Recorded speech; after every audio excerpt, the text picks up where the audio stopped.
All right, well, hello everyone. We're going to kick off the meeting today. And thank you for coming, whether you're in person or online. Just real quick, can the online people are checked for sound and all? If somebody online could just give a hands up so that they can hear clearly. Okay, Awesome. awesome. Thank Thank you. you.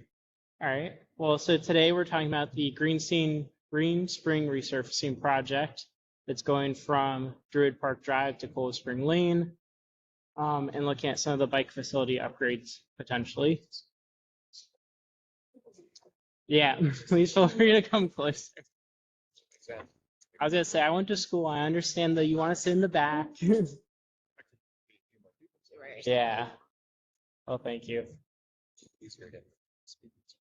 Yes, more casual conversation. So again, we'll go over the purpose of what is triggering this and why we're doing it. The current conditions on Greenspring are proposed opportunities and then the design concepts that accommodate those, and then soliciting feedback.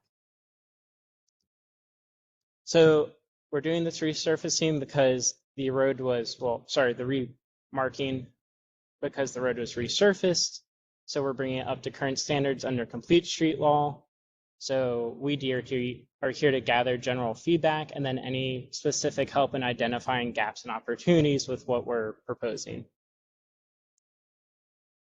So just kind of a review of what Complete Streets is for anyone who doesn't know or unfamiliar. It's a focus on road safety and multimodal access. So trying to get people from, children to seniors and everyone in between to have a comfortable space on the roadway.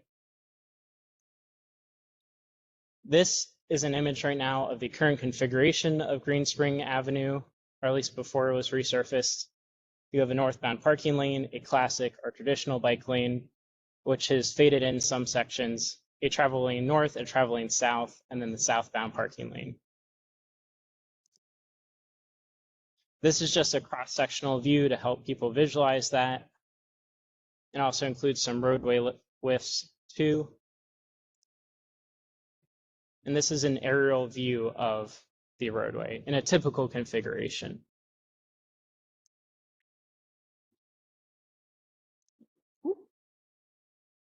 Let me go back real quick.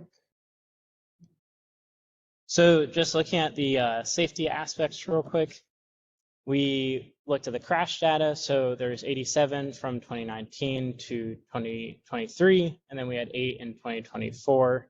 So, we're noting that one thing we think could be a potential contributor is the lane width on the southbound is typically 13 feet wide. So usually wider road widths lead to higher crash rates, higher crash severity, and higher speeds of travel. And then also just for our notes and looking at what we can build upon, there is some traffic calming. So pedestrian island towards the south of Greenspring. There's some painted medians, and then also the bike lane can act as traffic calming, although now it is again faded. So this slide is just looking at, access points to consider for like we DOT are considering. So places that the community, either needs to access or would like to access. And one thing we could use help here is just, hey, what we have the slide. Oh, Silver and Arboretum on here, Kennedy Krieger High School and Druid Park itself on here as places people want to go. But if there's things that aren't on this list, like gaps we have, we would really appreciate feedback on that. And then also just considering what transit options exist along the corridor already. So we have 2 bus routes here. We have the classic or simple bike lane that goes northbound, which also transfers to a buffered bike lane after South Loyola or Loyola Southway. And then again, noting the traffic calming that exists on the roadway. In terms of feedback solicitation, when would you like us to? At the end, we have some specific feedback in general we can take. So, and we can always go back to this slide too. Okay. All right, so what are we looking to upgrade on the roadway? So we're looking to upgrade the bike facility on the roadway, and we would be considering either a buffered bicycle lane or a cycle track. So those are up in the left-hand section of this PowerPoint. And then if we do choose a cycle track configuration, we could add potentially bus bulbs to that. So bus bulbs just create safer and faster boardings for passengers. And the MTA recently released some data that showed that the travel times were reduced by 9.7% on average for a route. And then on top of that, there's a 12% reduction with the buses or crashes with the buses. And that's because, they're not sweeping in and out. The bus bulbs just let the bus come up to the side of the roadway, drop the passengers off, and keep going. Yeah, so we have some pictures on the lower left. There's one from Minnesota and one from a design guide. We'll have a slide later that kind of has bigger pictures of that, and we can talk about it a little further. And then finally, to accommodate this, we look at parking configuration. So we did multiple parking studies and saw that the southbound parking lane was most utilized. So we're thinking, hey, we can move some of the unutilized space from the northbound to the south. And, in our studies, we saw that there is capacity to accommodate that. So looking at the concepts, as mentioned, this is our concept 1 with the buffered bike lane. So we'd have a buffered bike lane going northbound. We would have a classic or traditional bike lane going southbound, and then bringing the road alignment into a 10 or 11 foot width, which is the industry standard. This is just a cross-sectional view of that configuration. So again, buffered bike lane, travel lane north, travel lane south, and then the parking. Oh, sorry, and classic bike lane. Like separated one side parking southbound. Yes. Yeah, so you would have a northbound bike lane, one directional, southbound, one directional, and then parking on the southbound. This is concept 2. So this is a cycle track configuration. So you would just have a two-way facility on the northbound side. And this, we would also have the addition of the bus bulbs. Again, bringing that road width back to a 10 or 11 foot wide alignment.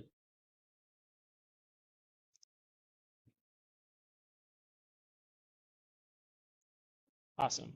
And then this is, again, just a highlight of the bus bulbs as we talked about earlier. So there's a few ways you can design this. One is with the cycle track going behind it or through it. And then the idea, again, is to have the bus not coming in and out of traffic, but just being able to pull up to the level set curb, drop passengers off, and then keep moving.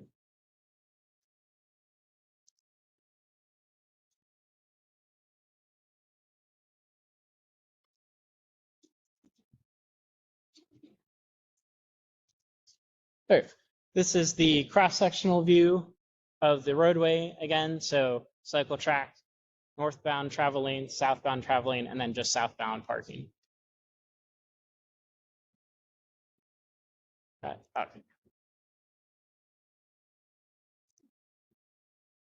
So just touching on timeline real quick. Once we decide a configuration after this meeting, we'll draft a final design for the end of the month, or we're targeting the end of the month.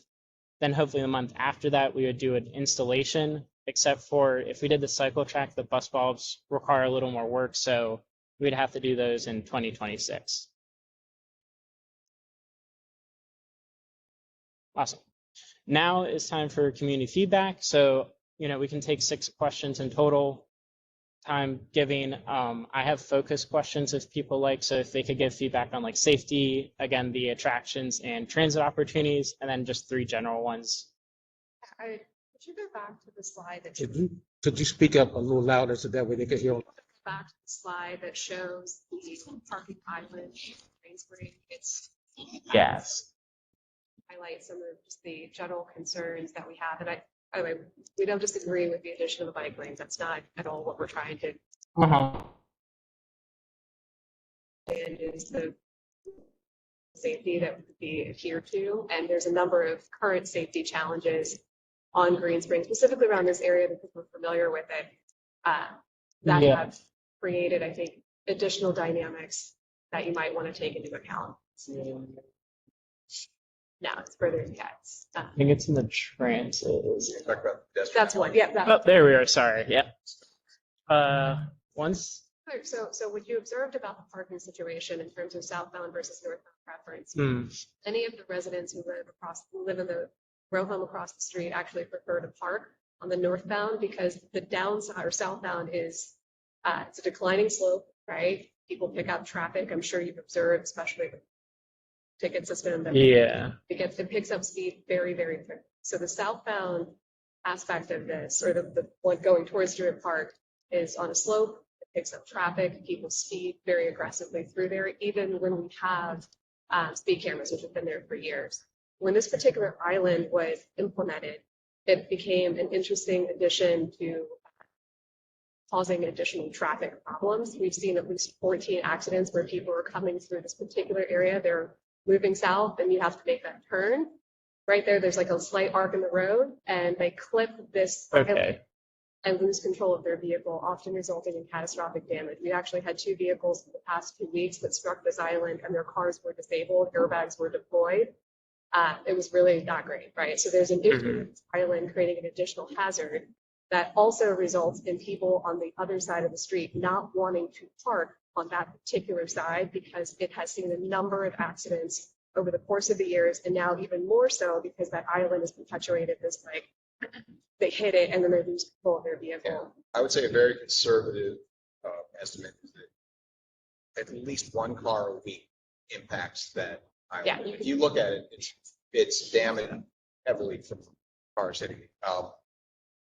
I've personally witnessed 3 cars hit it, and I have a camera set up. I've recorded many others, and I've seen the aftermath of tow trucks picking cars up. Yeah. 14, 15, 16 cars or more since the road was resurfaced and never painted, no lines and nothing, and can't see it at night. And of course that would change with painting, but it's just been very frustrating because Yeah. personally put traffic cones up there to try to create some delineation there, but they disappear. And I'm genuinely concerned that if you're on a bike and you're in the area, that's actually more potential risk with that particular island. So the other piece to this is, again, the neighborhood doesn't feel entirely safe parking on that side of the street. So they all move to the northbound side. And the majority of the cars that are parked on the northbound portion of Greenspring are actually residents from the other side. So I do think that, like, we have a speeding problem, vehicle control problem, and then we have some current inherent hazards with the existing structure that compound some safety aspects that I think everyone in the neighborhood is trying to solve for. So adding a bike lane and then pushing things towards like the center of the lane, I think your data study around having more narrow lanes might inherently reduce traffic. I'm also super suspicious about that because people pick up speed so aggressively. I think it actually might result in putting more vehicles and people on bikes in a position of harm because I don't think traffic is slowing down enough to be able to process the new shape or reality of this road. So real quick, the people online are having a hard time hearing you. Oh, sorry. So Yeah, if you could move closer. Everyone just moving. Yeah. Yeah. Yeah, and we can just summarize like a lot of some really good concerns, and glad you brought that up. Just concerns are vehicles striking the existing pedestrian island, and there being a lot of speeding, particularly in the southbound direction. And like we've watched vehicles at a parked position be collided against by a car coming down the street that doesn't realize they're about to encounter parking. So if you have a bike lane there, it may create another scenario. To be very simplistic about it, there's a raised concrete island directly in the middle of the travel on a turn. yeah, It's a little off camera. I think And, the number of people that hit it prior to the resurfacing was high, because I've seen a lot of accidents. We've been there for 14 years. But it has gotten far worse, especially with no lane markings whatsoever for the past 9 months. So all those people have been unable to see it or impaired or whatever caused the accident. It's literally, an 8-inch high curve in the middle of the travel. So if you narrow the lanes without modifying that or removing it, it's going to be an issue. And the reason why that was built out was because we went through the ADA compliance and infrastructure piece last year. So we looked at the corners of all of the major crosswalks on Greenspring and rebuilt them to be compliant. So there's wider use. So one other major observation is that the sidewalks on Greenspring are still not traversable. So there are areas that have been improved, but the majority of the sidewalks are not negotiable for someone in a wheelchair. And so what they do is they ride in traffic. We observe on a daily basis people in wheelchairs in the middle of Greenspring coming down to get to public transit, which is at the end of the street. There's a major hub for buses that are everywhere. So we actually were thinking that a bike lane might help be sufficient in protecting them from being in oncoming traffic, assuming that that's also a functionality that this lane could achieve. But that would also require it to be maintained. So we've observed on the Cold Spring lanes up near the interchange of Greenspring and Cold Spring that those particular bike lanes are not maintained, and they're usually covered with debris that impedes people's ability to traverse it, including bikes, right? So if you put those in there, and then you have people trying to negotiate using them, they're now even more hazardous, and that pushes people into traffic. And now you have an even more reduced form of traffic in which people who are disabled are trying to leverage to get public transportation. So there's a couple of major safety risks associated with the neighborhood that we're just trying to make sure you guys know about before we narrow the road without realizing how the road is currently being used. Yeah. Quick question too, just so I know this is you have the 3800 block and you have the MLK, and then you have, I think that's 36. Yes. Yeah. I think so, yeah. Just to make sure I have my notes right, are the people in the 3800 block moving their cars to northbound, or both 38 and 36? It's anywhere south of, there's that apartment building, the high rise they've been doing it. So there's the MLK. Yeah, that's what I'm thinking. In that building that we use the public transportation, and most of the neighbors do anyway, right? Yeah. There's a number of folks who are commuting in a disabled scenario from that Vauxhall down to the bus stop or just to wherever they're going, right? And then the people who, we have neighbors who literally have told us we don't park on the southbound side going towards because their cars have been struck. So we actually watched a neighbor's car get totaled about a month and a half ago because, again, traffic was flying down and struck a parked car. Yeah, I don't think they even know that there's parked cars coming up, right? So doing away with, again, trying to realize what's the best side, right? There is a natural favorability for people to park on the northbound side because it's uphill. It's more clear, I think, from where people are heading, as opposed to the southbound where people have inherently picked up a lot of speed. You go into a blind turn, there's a couple of hazards, and that's the destination for where some of the bus stops are that we want these people going to. So southbound is actually more dangerous than northbound, hence why people park on the northbound side. And that's just in our section, right? So I'm not speaking for the rest of it. It could be very different on the other side of Kennedy Krieger, where I think the speed dynamics are maybe less aggressive. Speeding is a major issue on the stretch between Druid Park Drive and Kennedy Krieger, this turn that leads up to this. The speed cameras were put in a number of years ago, but they're at the very top of the hill, which creates essentially a drag strip. The traffic light at Druid Park. Gun it. And, many times during the day, I see people passing in the opposite lanes, 60, 70 miles an hour down the street, going around other cars that are very much doing the speed limit or probably a few miles above the speed limit. And they get passed, in the oncoming lane regularly. So I think they're emboldened to do it because the lane is wide enough. Yep. And so other cars move that are coming in the opposite lane, but I think they're still going to do it. Cameras in the middle of that stretch would probably be a big improvement. Yeah. They won't. It would break up. There's a natural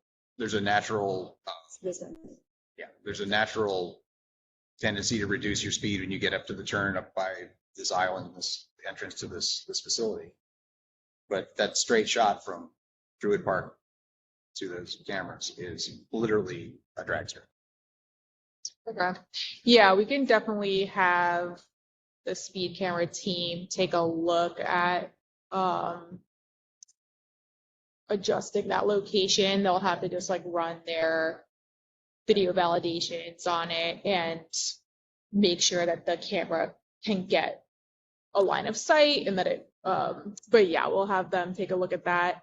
I think other things we'll definitely add to this plan are additional markings in advance of that island, so that folks are not making a shift at the last second, right? Add some object markers on the Any island markings. itself. There haven't been any for 9 months, and it's Yeah, and the very speed, difficult to see at night. Yeah. Screen.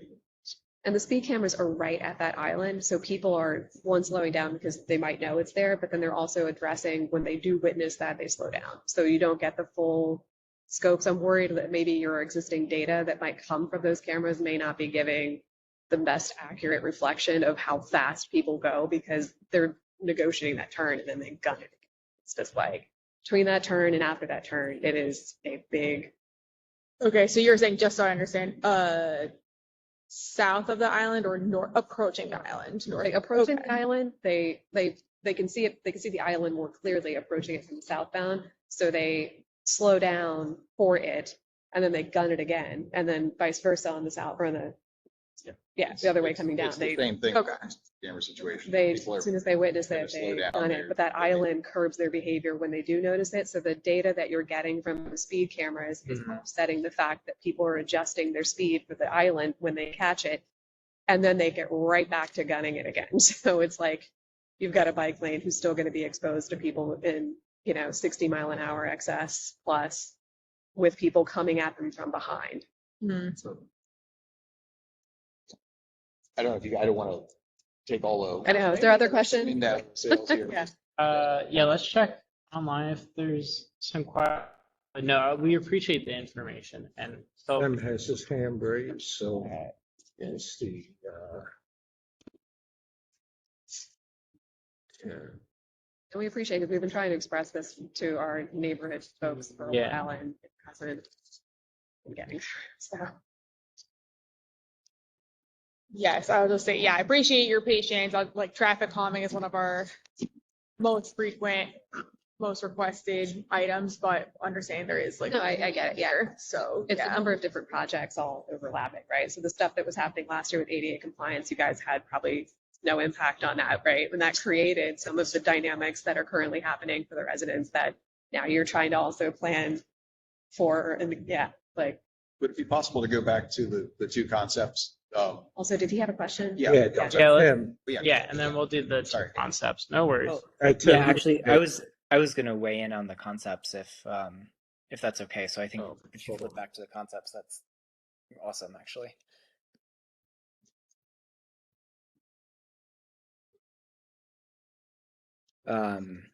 So what I was thinking with the concepts is that especially with what everyone else has already described with the speed going southbound, that let's see once it's up on the screen. That if you look at concept 1,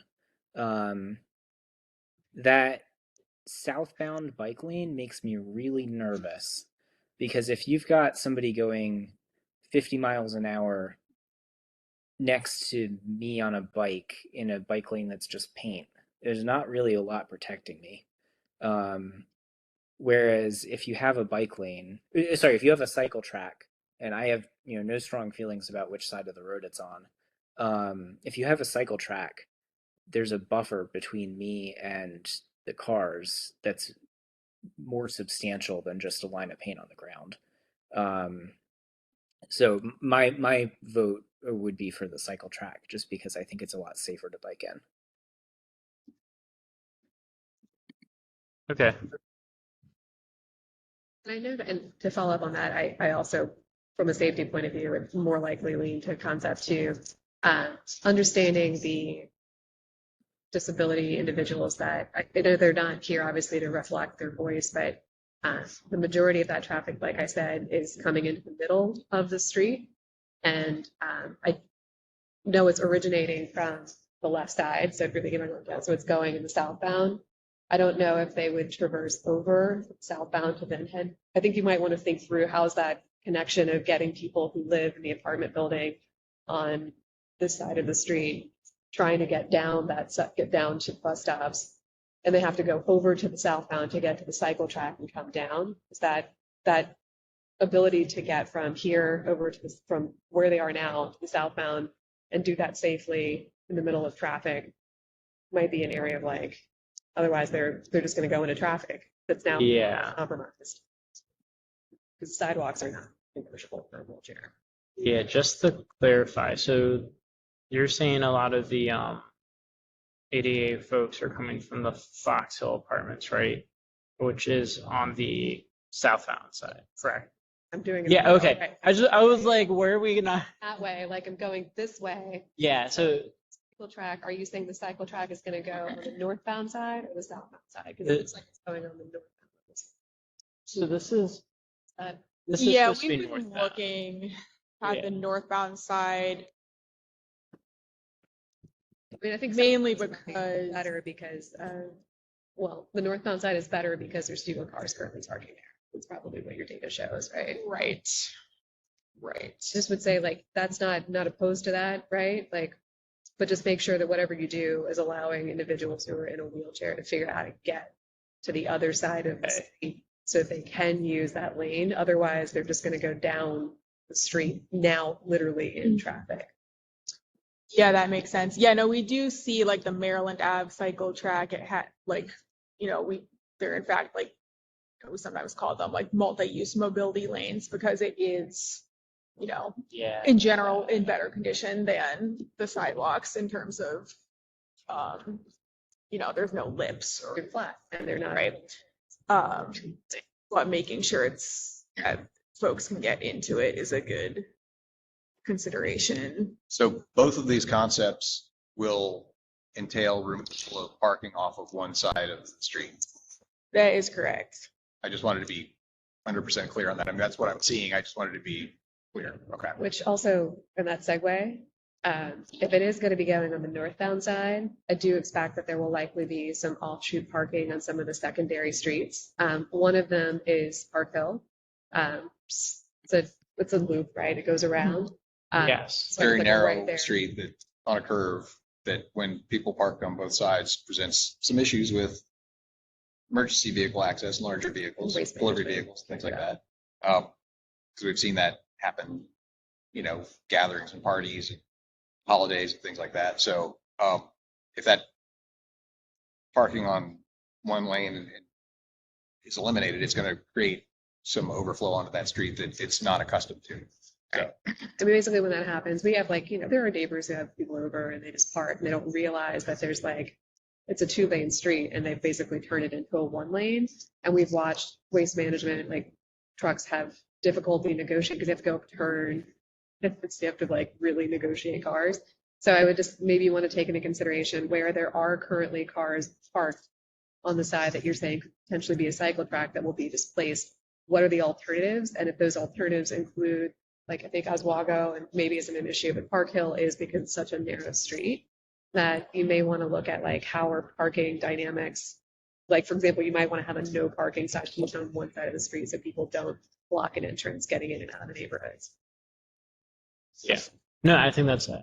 yeah. I mean, when it boils right down to it, the southbound lane has far more residential housing than the northbound lane does. There's the northbound lane from Druid Park Drive up to here is really the densest portion of Greenspring with population, and it's not that much for residential. I mean, there's maybe 12, 14 cars total, 16 cars that will park from Druid Park up this way on a regular basis. So the other side has higher density vehicles, which would really change the dynamic for And them. they park on their side largely because of their fear of being on the southbound lane due to speeding Well, traffic. that's Right.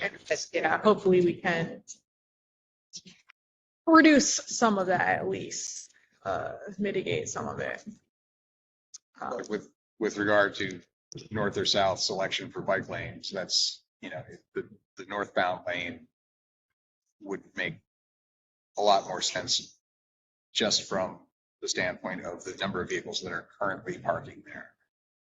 the disruption would Yeah. be much less if Yeah. the bike lanes on the northbound lane versus the other. Yeah, that's what I was getting is that those guys would just park back on the other side of the street for the most part, because they're on the other side for other reasons.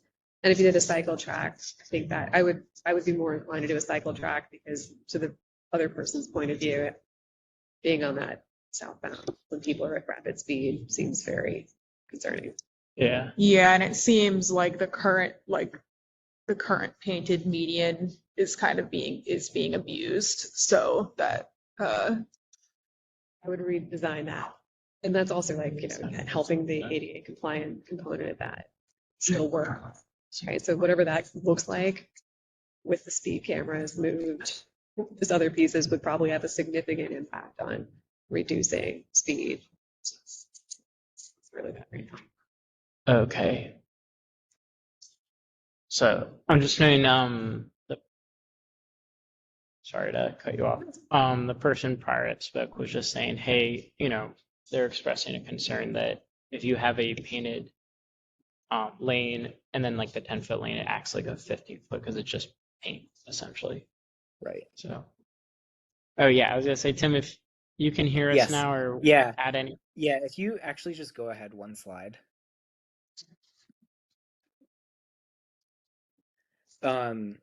I think cutting down on the size of the driving lane is great, but like if you have 11 feet there for the drive lane in concept 1 and then 6 feet for the bike lane, but there's just paint in between, people are gonna like drive on that as though it's actually 17 feet of driving lane, because there's nothing like visually cutting down on the amount of space they have to drive.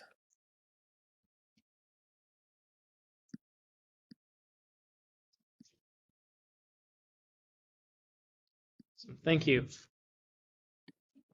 Real quick, just while we have a pause, is there anyone else on the meeting?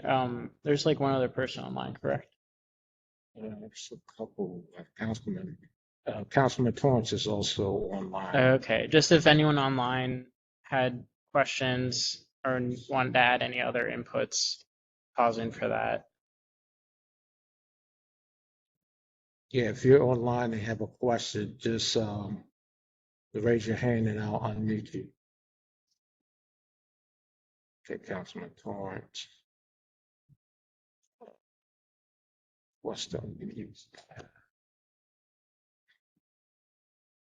Thank you, Eric, for unmuting me. My question is just reiterating from the briefing. Have we reached out to DCHD to discuss the potential development of Martin Luther King and how that would be impacted, as well as Kennedy Krieger as well? we have not met with them on that yet, but we will do so before finalizing.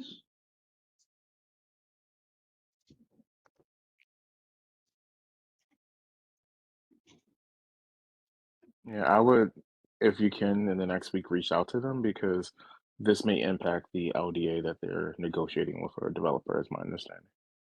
So, Okay. Good to know. Thank you. Okay, so I was just gonna say, do you know who is leading that project, or I can find someone at DHCD who would know? I could loop you in with Howard Tutman because that is a surplus school building. So Okay. that's another conversation needs to be had.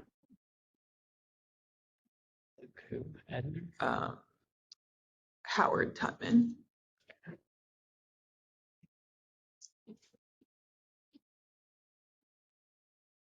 Great. Anyone else online? Tim, I see you have your hand up again, or is that from the last time? Sorry, that's my mistake. Okay, no problem.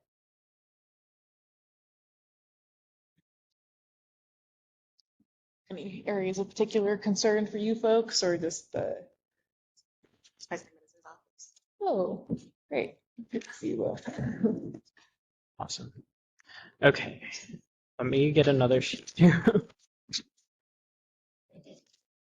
All right, do you guys have No, I think that's any good. further? I mean, I guess what is you mentioned timing was July when resolution for the concepts, end of July. How would we find out about that? So it will be posted on our website, which is just streetsofbaltimore.com. Yeah. And then click the that it pops up a page that has like all our different projects, and you can just So click there's not the gonna be Greenspring. it's just like they're gonna go out there and that will just be the destination for us to find out, or are you gonna be proactively letting residents know that that parking is gonna be removed? So, I mean, Eric, I guess we we flyered for this meeting, but we'll have to discuss internally what. Yeah, clearly we haven't reached everyone. So Yeah, I mean, a lot of Yeah, our this neighbors is a have good very different representation. working hours. Some people are at work right now, and so makes sense. also the rain, I think, played a role. Yes, And then yes. people, as we mentioned, are disabled, so it's difficult to traverse, right? So I'm just trying to figure out, like, what, as we've expressed a couple of things, right? Like, the idea is just to move forward with a cycle track and not address the current dynamics of that island and the speed camera and all that other component, then that would be frustrating, right? Because it would just be moving forward with like a bike lane, but not solving the other aspects that are creating hazards. So what I guess I'm asking for is how will we know that any of those other concept additives or enhancements will be taken into consideration before the execution takes place? Gotcha. So there is a option to subscribe to the project page, and then it will email out updates when it is updated. So that's one thing. And then we will disseminate info to the council offices. And are you all in a formal community meeting or community association? Sorry that I don't know. We have one. We have Yes. there's the Woodbury Association, which, by the way, Park Hill is also part of, but Park Hill has its own community association as well.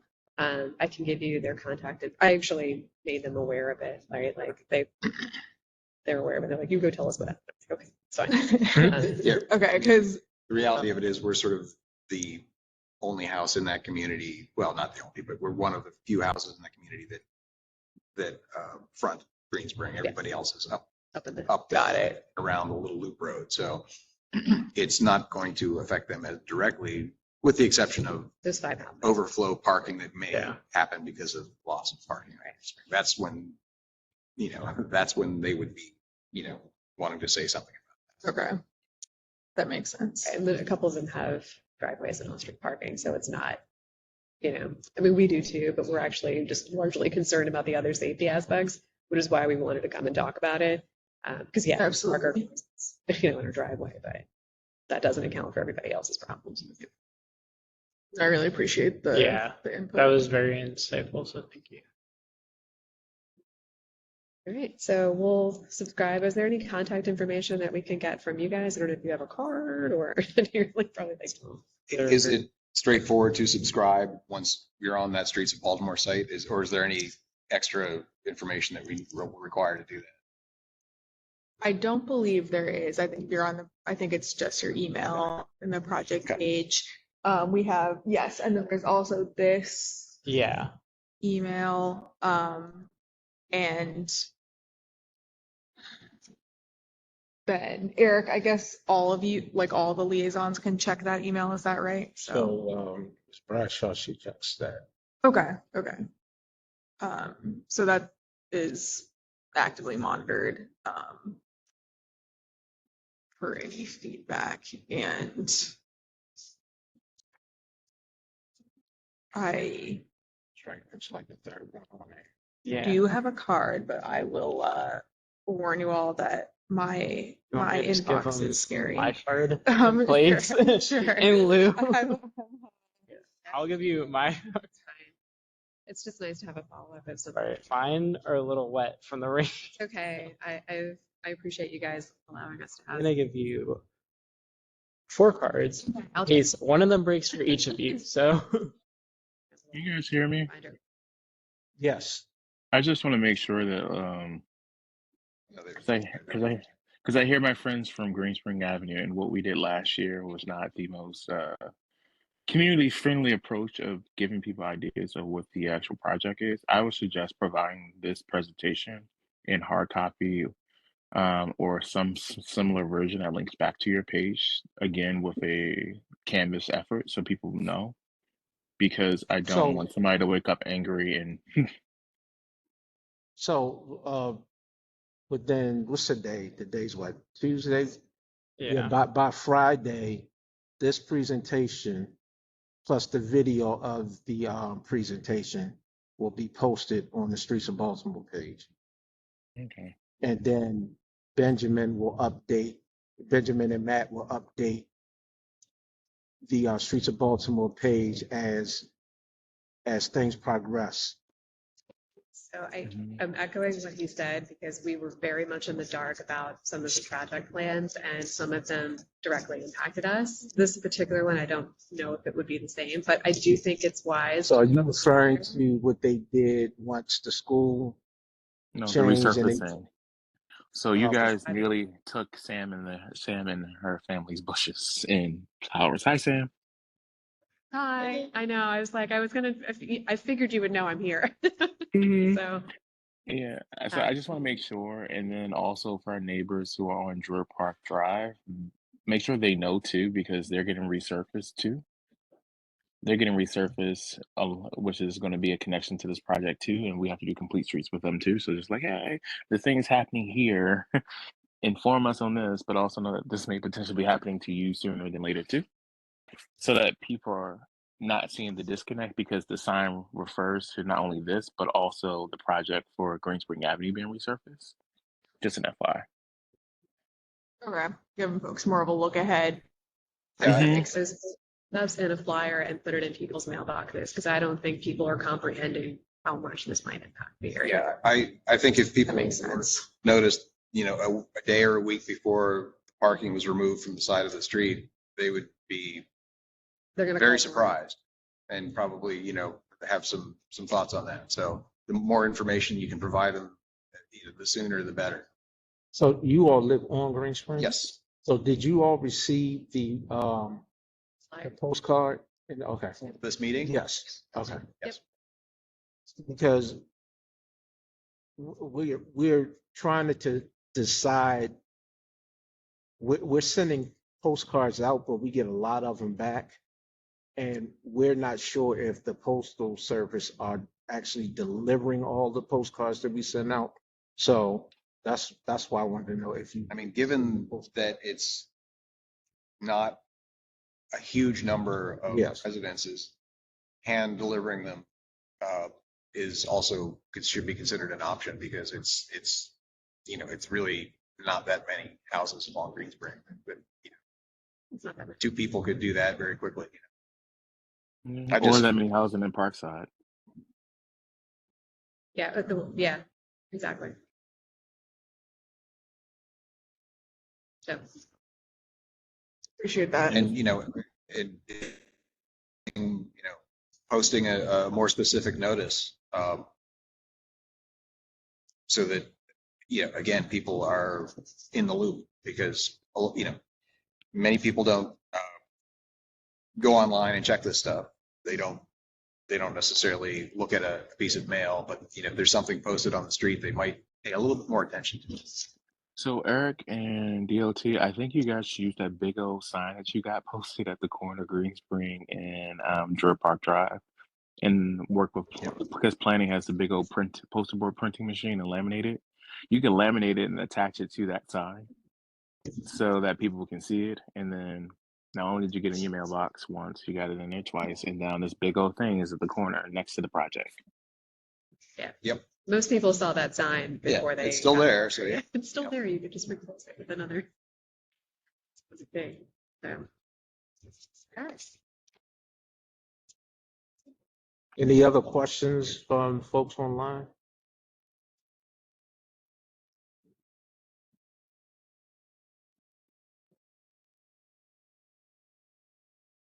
Tim is gone.